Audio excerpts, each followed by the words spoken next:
Oke, Assalamualaikum warahmatullahi wabarakatuh. Kali ini saya akan menjelaskan materi tentang ramalan penjualan. Jadi, salah satu bagian dari kegiatan anggaran perusahaan adalah membuat ramalan penjualan. Yang akan kita bahas adalah yang pertama pengertian, tujuan, manfaat, dan metode dalam peramalan penjualan. Oke.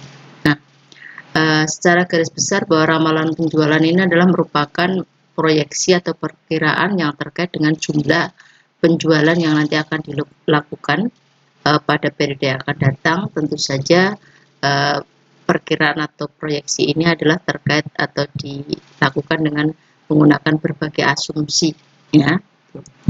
Kemudian tujuan dari peramalan penjualan ini adalah untuk mengetahui berapa jumlah produk yang akan dijual, merencanakan modal, kemudian juga terkait dengan biaya, dan juga di dalamnya adalah persiapan persediaan bahan baku, kemudian juga bisa melihat berapa kapasitas dan fasilitas yang dimiliki perusahaan dalam memproduksi, dan juga mempersiapkan berbagai kebutuhan di dalam kegiatan produksi, salah satunya adalah untuk biaya tenaga kerja.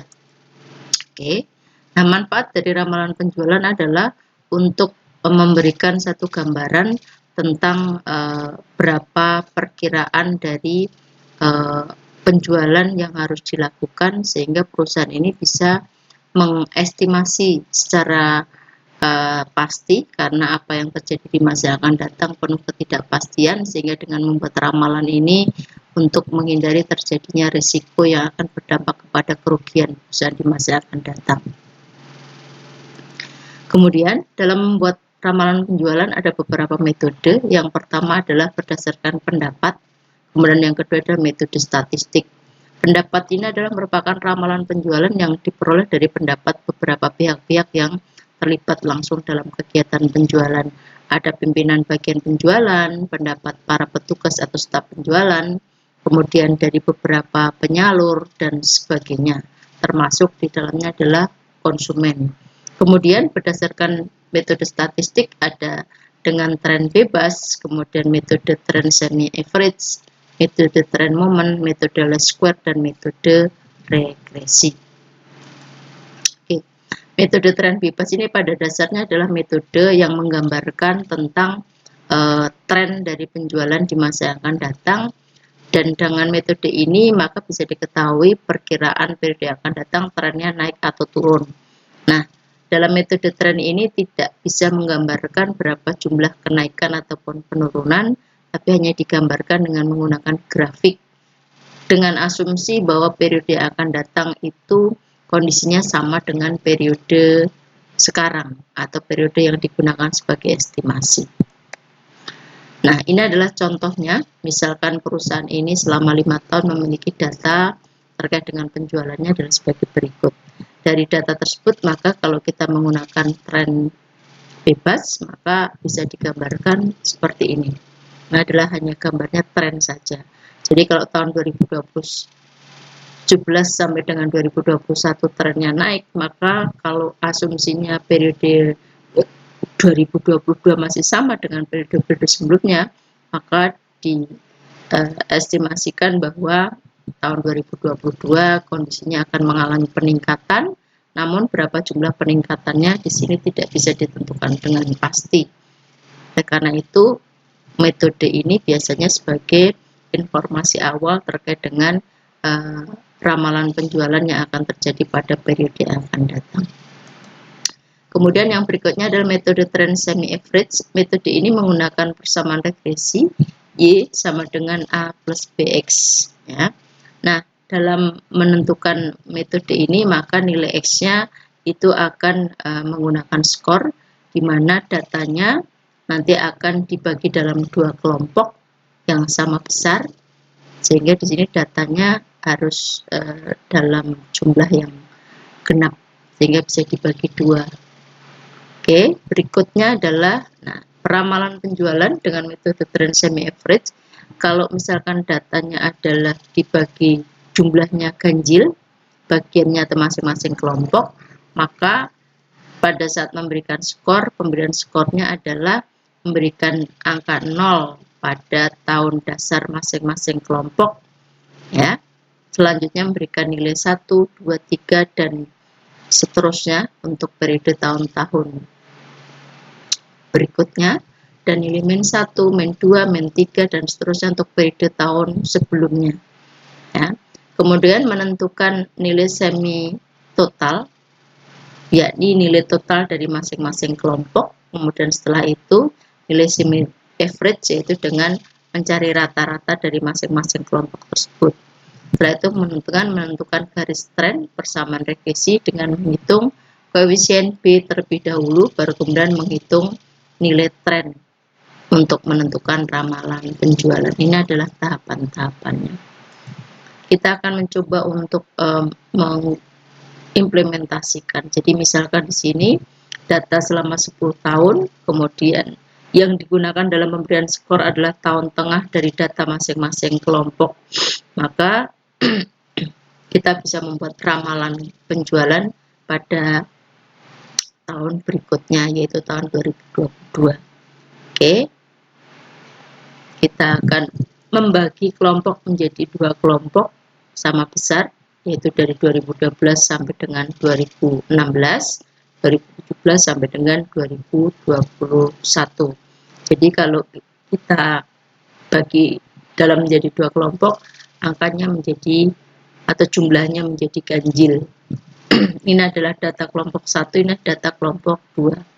Kemudian kita berikan skor nilai X. Tadi kalau datanya ganjil, maka kita berikan 0, di tahun dasar tengahnya adalah 2014, ke atas adalah -1, -2, kemudian ke bawah adalah 1, 2, 3, 4, dan seterusnya. Kemudian untuk X2, di sini tahun dasarnya kita ambil tengahnya adalah 2019, kita berikan 0. Skor ke atas untuk X adalah -1, -2, -3 dan seterusnya, sedangkan ke bawah 1, 2. Sehingga nanti untuk tahun 2022 nilai X-nya untuk kelompok 1 adalah 8, kalau dilanjutkan untuk X2-nya adalah 3. Kemudian kita hitung jumlahnya, jadi jumlah totalnya masing-masing kelompok untuk kelompok 1 dan kelompok 2, kemudian dihitung rata-ratanya atau average-nya, yaitu total ini dibagi dengan jumlah datanya. Ini adalah 5, sehingga dibagi 5, hasilnya adalah ini untuk kelompok 1, dan ini adalah untuk kelompok 2.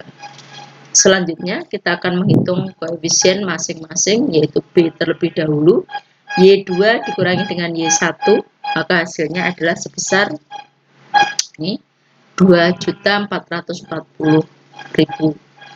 Y sama dengan A plus BX, sehingga ketika kita masukkan ke dalam persamaan ini untuk kelompok 1, maka hasilnya adalah ini, dikalikan dengan 8, karena tadi X-nya yang terakhir adalah 7, maka dilanjutkan dengan 8, sehingga perkiraan estimasi penjualan tahun 2022 adalah 201.720.000.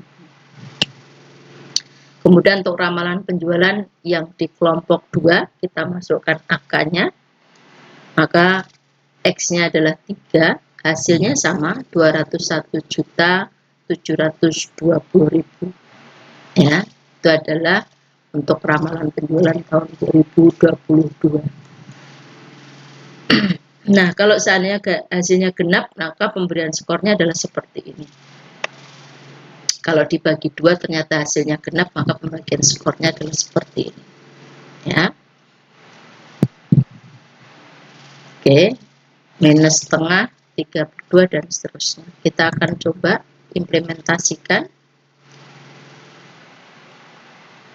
Oke, datanya adalah ini. Nah, kemudian kita akan hitung. Nah, kita akan bagi kelompok ini menjadi 2 bagian. Nah, hasilnya adalah mendapatkan masing-masing 4. Nah, kita berikan skor di sini 0. Ke atas adalah minus 1/2, minus 3/2, ke bawah adalah 1/2, 3/2, positif. Kemudian untuk kelompok 2, Y2-nya juga diberikan skor 0 di sini, di tengah-tengah antara data 2019 dengan 2020. pemberian skornya adalah -1 ke atas, kemudian di bawah adalah, jadi ini adalah kalau nanti di tahun 2022 akan digunakan untuk perhitungan skor X-nya. Kemudian totalnya sama, kita hitung, kita jumlah seluruh data ini juga demikian. Kemudian mencari rata-ratanya, yaitu total ini dibagi dengan jumlah data, di sini ada 4, ini juga sama hasilnya. Selanjutnya kita akan menghitung koefisien B terlebih dahulu, Y2 min Y1, hasilnya ini minus 1.500.000. Maka kita akan hitung untuk di kelompok 1 tadi X-nya adalah 13/2 ya. Kemudian ini adalah hasilnya 186.750, 186.750.000. Kemudian untuk kelompok B atau kelompok 2 sama, ini adalah X-nya 5/2, maka hasilnya sama 186.750. Oke, itu adalah merupakan metode yang digunakan, yaitu metode semi average. Terima kasih, nanti kita akan lanjutkan untuk metode yang berikutnya.